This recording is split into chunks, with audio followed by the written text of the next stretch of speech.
Hello guys, ये है lecture number 13 और आइए हम फंगी को आगे बढ़ाते हैं। लेक्चर नंबर 12 में हमने बेसिक्स देख लिए थे और वो लेक्चर अगर आपने नहीं देखा है तो मेरी रिकमेंडेशन ये है कि पहले आप वो लेक्चर नंबर 12 देखें, उसके बाद में इस लेक्चर पे आगे बढ़े।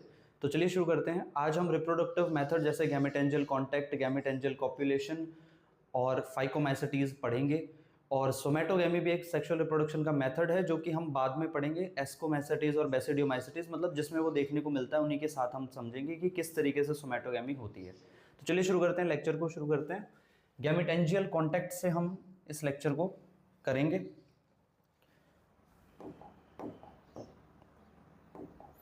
तो बात करते हैं गैमेटेंजियल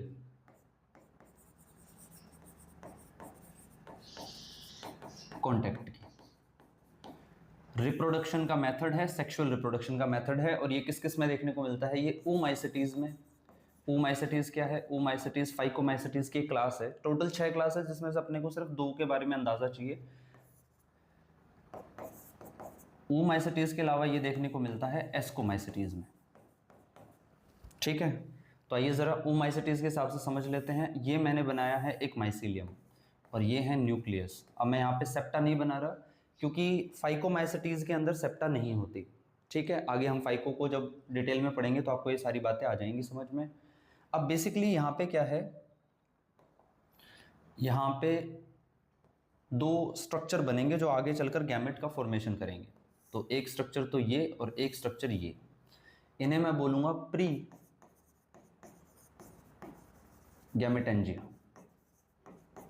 ठीक है, सेक्स ऑर्गन बेसिकली यहाँ पे जो फंगस के अंदर देखने को मिलते हैं उन सेक्स ऑर्गन्स को हम कहते हैं गैमेटेंजिया, जो गैमेट बना रहे हैं। इन्हीं से आगे चलकर क्या बनेगी? गैमेट बनेगी। ठीक है, पिछले लेक्चर में हमने बात करी थी कि मेन बॉडी जो है वो क्या है? हैप्लॉइड है। तो ये यहाँ पे मैं एन लिख रहा हूँ।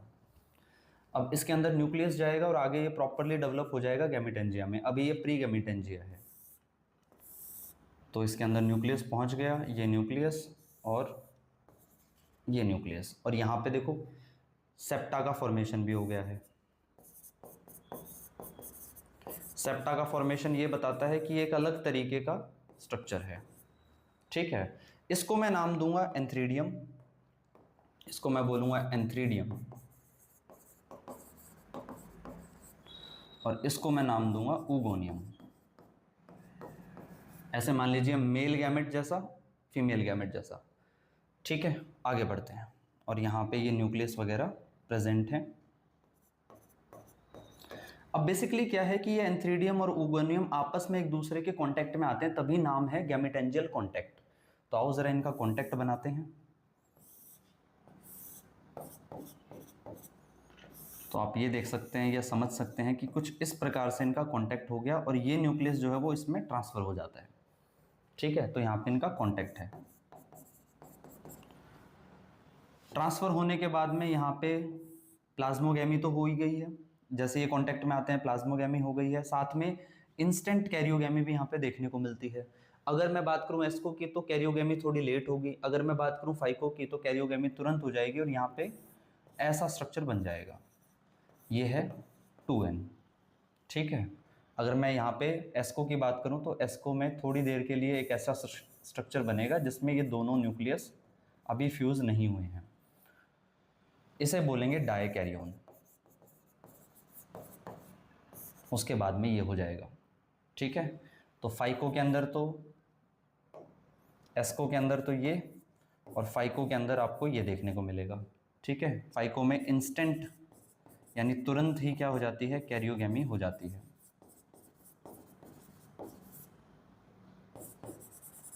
ठीक है, अब ये जो स्ट्रक्चर है इसे आप जाइगोट कह सकते हो, इसमें फ्यूजन देखने को मिला है और यहाँ पे गैमेट का ही फ्यूजन हो रहा है। ठीक है, अब आगे बढ़ते हैं। ये जो है यहां से सेपरेट होगा, सेपरेशन ऑफ जाइगोट। तो ये जाइगोट जो है सेपरेट हो गया। अब ये जाइगोट क्या करेगा? ये रेस्टिंग स्टेज में रहेगा और अपने अराउंड सरवाइव करने के लिए लेयर्स वगैरह बनाएगा। अब ये जो स्ट्रक्चर बन गया इसे हम बोलेंगे oospore। oospore में जाइगोट डिवाइड नहीं कर रहा अभी के लिए, रेस्टिंग फेज में है तो इसे हम रेस्टिंग जाइगोट भी कह देते हैं। ठीक है, अब ये जाइगोट क्या करेगा, अब ये जाइगोट माइटोसिस करेगा। माइटोसिस करने के बाद इसमें दो न्यूक्लियस बन जाएंगे, 2n और 2n। इसके अराउंड जो लेयर वगैरह हैं वो अभी भी हैं। और अब ये क्या करेंगे, ये मियोसिस परफॉर्म करेंगे। तो इन्होंने परफॉर्म करी मियोसिस, और मियोसिस करने के बाद यहाँ पे टोटल एक न्यूक्लियस से 4 स्पोर बन गए, दूसरे वाले न्यूक्लियस से भी 4, तो 8 स्पोर्स बनकर तैयार हो गए हैं। और इन्हें हम मियोस्पोर्स कहेंगे क्योंकि ये मियोसिस से आए हैं। सारे के सारे स्पोर हैप्लॉइड हैं क्योंकि मियोसिस से बने हैं। बाद में ये जो स्पोर हैं ये जो है जर्मिनेशन करेंगे शो, और जर्मिनेशन के बाद में दोबारा से मेन बॉडी बना देंगे। तो यहाँ पे जो गैमेट्स बन रही हैं वो सेम माइसेलियम पे बन रही हैं। ध्यान से देखोगे तो आप दो अलग अलग टाइप के माइसेलियम यहाँ पे देखने को नहीं मिलते। ठीक है, आगे हम बात करते हैं, ये है गैमेटेंजियल कॉन्टैक्ट, और oomacetes एस्कोमाइसेटेस के अंदर ये देखने को मिलता है। अब हम बात पढ़ते हैं या बात करते हैं गैमेटेंजियल कॉप्युलेशन की। तो चलिए बात करते हैं गैमेटेंजियल कॉप्युलेशन की। गैमेटेंजियल कॉप्युलेशन के माइसेटीज के अंदर गैमेटेंजियल कॉप्युलेशन देखने को मिलता है। तो ये जो गैमेटेंजियल कॉप्युलेशन है इसमें क्या होगा, इसमें दो अलग अलग माइसीलियम होंगे। तो इमेजिन करिए आप, ये एक माइसीलियम है, ये दूसरा माइसीलियम है, माइसीलियम या हाइफे। ठीक है, इसमें ये न्यूक्लियस है, यहां पे भी बाहर की तरफ एक स्ट्रक्चर डेवलप होगा,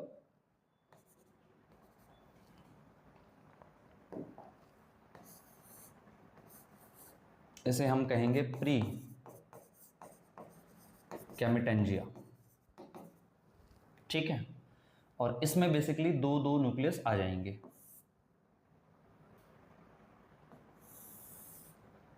और ये प्रॉपरली ऐसे डेवलप हो जाएगा दो न्यूक्लियस के साथ, ये भी प्रॉपर ऐसे डेवलप हो जाएगा दो न्यूक्लियस के साथ। ठीक है,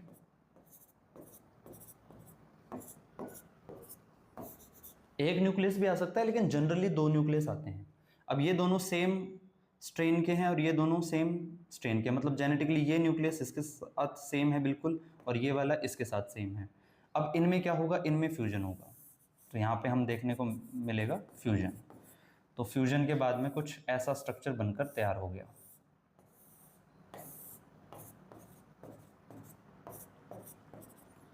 ठीक है, फ्यूजन में यहाँ पे प्लाज्मोगेमी भी हो रही है। और अगर मैं बात करूं जाइगोमाइसेटीज जो कि फाइकोमाइसेटीज है, तो उसमें इंस्टेंट कैरियोगेमी होती है। इंस्टेंट कैरियोगेमी मतलब डायकैरियोन की स्टेज नहीं बनती प्रॉपरली, तो यहाँ पे कैरियोगेमी भी साथ में ही हो गई। तो ये बन गया 2n और ये भी बन गया 2n। ठीक है,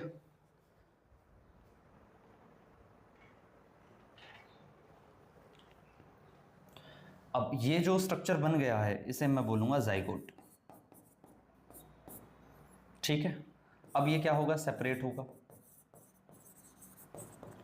तो ये ऐसा स्ट्रक्चर, इसमें ये 2n, ये 2n, ये भी क्या है 2n और ये भी 2n है। ये भी अपने अराउंड क्या करेगा, इस प्रकार से लेयर्स वगैरह बनाएगा जो कि इसे प्रोटेक्शन प्रोवाइड करेंगे। ठीक है, अब बेसिकली ये जो है ये कहलाएगा जाइगोस्पोर। वहां पे क्या कहला रहा था, oospore, यहाँ पे जाइगोस्पोर। अब ये दोनों न्यूक्लियस जो हैं ये क्या करेंगे, मियोसिस करेंगे। मियोसिस करने के बाद यहाँ पे भी 8 टोटल क्या बन जाएंगे, स्पोर्स बन जाएंगे। तो 8 स्पोर्स बन गए यहाँ पे भी, सारे के सारे क्या हैं, हैप्लॉइड हैं। और जर्मिनेट करने के बाद में ये मेन बॉडी बना देंगे, जर्मिनेशन।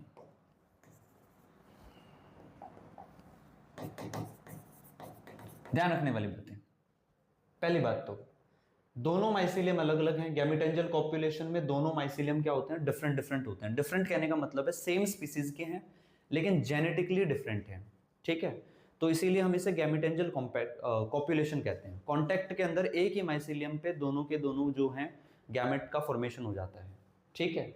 स्पोर उसमें भी 8 बन रहे हैं, इसमें भी 8 बन रहे हैं, लेकिन उसमें अगर आप कंपेयर करोगे तो जाइगोट ने माइटोसिस करी पहले, फिर 2n बना और फिर मियोसिस करी। यहाँ पे सीधे ही क्या है, 2n ही बनता है और फिर वो मियोसिस करके स्पोर बनाता है और जर्मिनेशन करके नए माइसीलियम को बना देगा।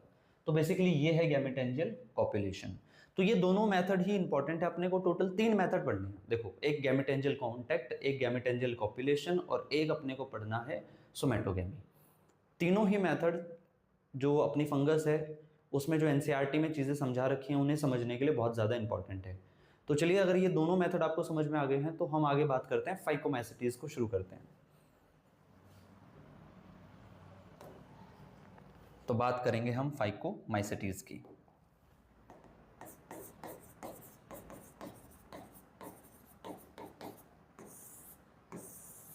फाइकोमाइसिटीज आप कह सकते हो कि रिप्रोडक्शन के हिसाब से सबसे एडवांस है। एक बार ये देख लेते हैं कि बेसिस ऑफ फंगी क्लासिफिकेशन क्या है। तो बेसिस ऑफ फंगी क्लासिफिकेशन जो है वो यहाँ पे देखने को मिलता है कि हमने माइसीलियम के हिसाब से, बेसिस बहुत इंपॉर्टेंट है भाई। हमने क्या देखा फंगी को क्लासिफाई करते हुए, तो हमने क्या देखा, हमने माइसीलियम कैसा है, सेप्टेट है, एसेप्टेट है, सेप्टा है तो कैसी सेप्टा है, ये सब देखा। दूसरा, हमने टाइप ऑफ स्पोर्स उसके अंदर कैसे बनते हैं ये देखा। तीसरा, हमने देखा टाइप ऑफ फ्रूटिंग बॉडी। अगर आप ध्यान से देखेंगे तो अगर माइसीलियम को छोड़ दिया जाए, अगर मैं माइसीलियम को छोड़ दूं तो ये जो दोनों हैं ये रिप्रोडक्टिव कैरेक्टर्स हैं। तो आपको ये बात ध्यान रखनी है कि फंगी में क्लासिफाई करने के लिए हमें रिप्रोडक्टिव कैरेक्टर्स को ज़्यादा वेटेज देनी होती है, ठीक है। बात करते हैं फाइकोमाइसिटीज की। हैबिट और हैबिटेट की बात कर लेते हैं। तो ये जो है एक्वेटिक होती हैं, सेप्रोट्रॉफिक भी होती हैं, पैरासिटिक भी आपको देखने को मिल जाती हैं। Parasitic on plants and animals, animals पे भी और प्लांट्स पे भी पैरासिटिक ये होती हैं। आगे बात करें तो रिप्रोडक्शन पे आते हैं जो कि मेन पॉइंट है।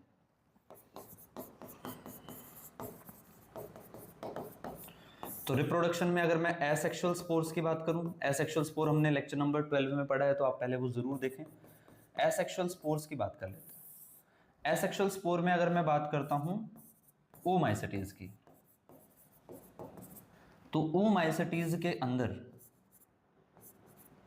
कौन कौन से एसेक्सुअल स्पोर देखने को मिलते हैं। एक तो इसके अंदर जू स्पोर देखने को मिलता है और एक कोनिडियो स्पोर देखने को मिलता है। तो जू स्पोर और कोनिडियो स्पोर, ठीक है। और अगर मैं सेक्सुअल की बात करूं, सेक्सुअल, तो उस माइसिटीज के अंदर अगर मैं सेक्सुअल की बात कर लूं तो सेक्सुअल में आपको यहां पे गैमेटेंजियल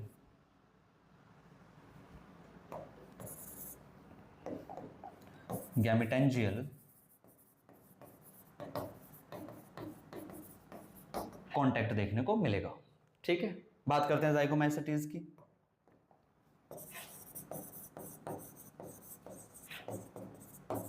जाइगोमाइसिटीज के अंदर आपको एप्लेनोस्पोर देखने को मिलेंगे, जो कैसे फॉर्म होते हैं हमने पिछली लेक्चर में देखा था। और इसके अलावा कोनिडियोस्पोर इसमें होते हैं क्या? नहीं, कोनिडियोस्पोर इसमें नहीं होते। और अगर मैं इसके सेक्सुअल रिप्रोडक्शन के मेथड की बात करूं तो यहां पे गैमेटेंजियल कॉप्युलेशन देखने को मिलता है, जो कि आपको ध्यान रखना है, ठीक है। फाइकोमाइसिटीज जो होती हैं वो ज्यादातर क्या होती हैं? सेप्रोट्रॉफिक और पैरासिटिक। तो पैरासिटिक में कुछ एग्जाम्पल हमारे पास हैं जो आपको ध्यान रखने हैं। तो पहले हम इसी हिसाब से क्लासिफिकेशन कर देते हैं कि जाइगो में कौन कौन है। तो जाइगोमाइसिटीज में जो आपके एनसीईआरटी में एग्जाम्पल दे रखे हैं, एक तो राइजोपस दे रखा है, एक मैकोर दे रखा है, ठीक है। और ओमाइसिटीज में हमने दे रखा है एग्जाम्पल एल्ब्यूगो, यानी जो एनसीईआरटी ने दे रखा है। ओमाइसिटीज में हम डिस्कस करके आए थे कि सेल वॉल जो है, मैं फिर से बता देता हूँ, वो सेलुलोज की बनी हुई है, और एल्ब्यूगो जो है वो वाइट रस्ट कॉज करता है, वाइट रस्ट या वाइट स्पॉट्स जो है वो कॉज करता है। ठीक है, जैसे मस्टर्ड पे कॉज करेगा या फिर वीट पे कॉज करेगा। ठीक है, तो मस्टर्ड फैमिली, वीट फैमिली, इनके ऊपर ये वाइट रस्ट या वाइट स्पॉट कॉज करता है।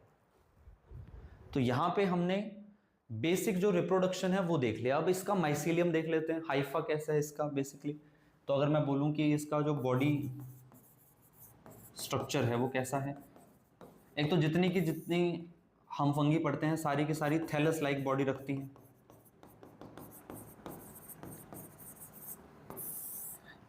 और ये जो थैलस लाइक बॉडी है, ये जो फॉर्मेशन है, हमने पिछले लेक्चर में देखा था कि माइसीलियम कैसे बनता है, हाइफा, हाइफे वगैरह वगैरह। तो बेसिकली ये जो थैलस लाइक बॉडी है इसमें सेप्टा नहीं है, तो एसेप्टेट माइसीलियम देखने को मिलता है। थैलस लाइक बॉडी को ही हम क्या कहते हैं, जो थैलस बन गया है वो माइसीलियम कहलाता है। एसेप्टेट है और मल्टी न्यूक्लियर कंडीशन है, इसीलिए सिनोसिटिक आप कह सकते हो।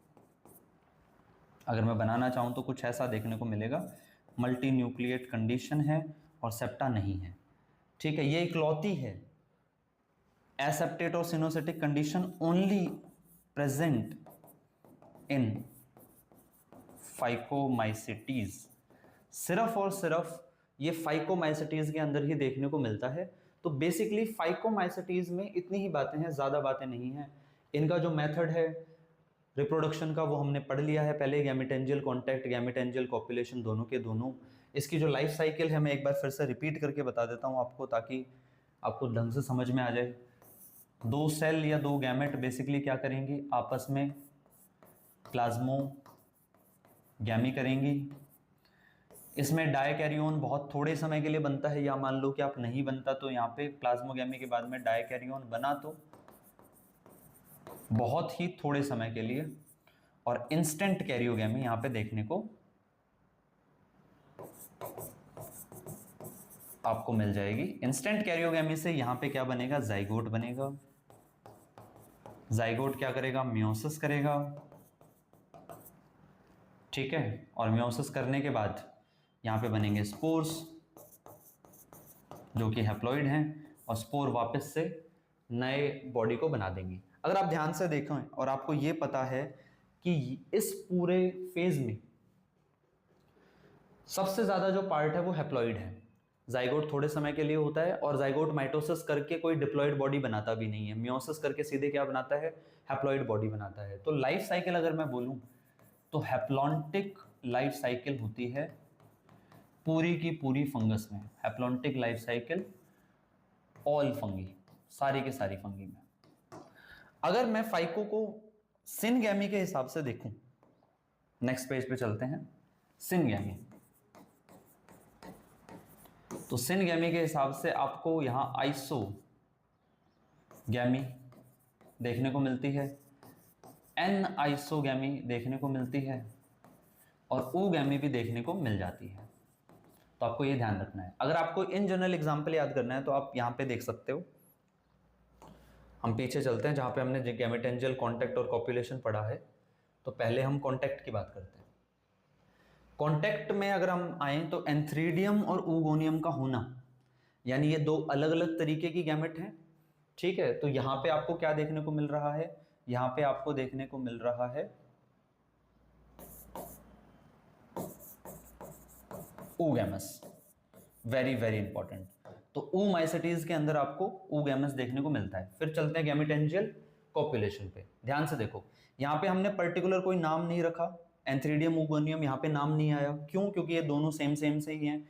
तो ये दोनों सेम सेम है, इसीलिए यहाँ पे देखने को मिलता है आइसोगैमस। वैसे ही एन आइसोगैमस भी देखने को मिल जाता है। तो बेसिकली ये जो है ये फाइकोमाइसिटीज में कंप्लीट है। फाइकोमाइसिटीज के एग्जाम्पल और थ्योरी आप एनसीईआरटी से पढ़ सकते हैं, जो डायग्राम दे रखे हैं वो भी ध्यान से पढ़िए।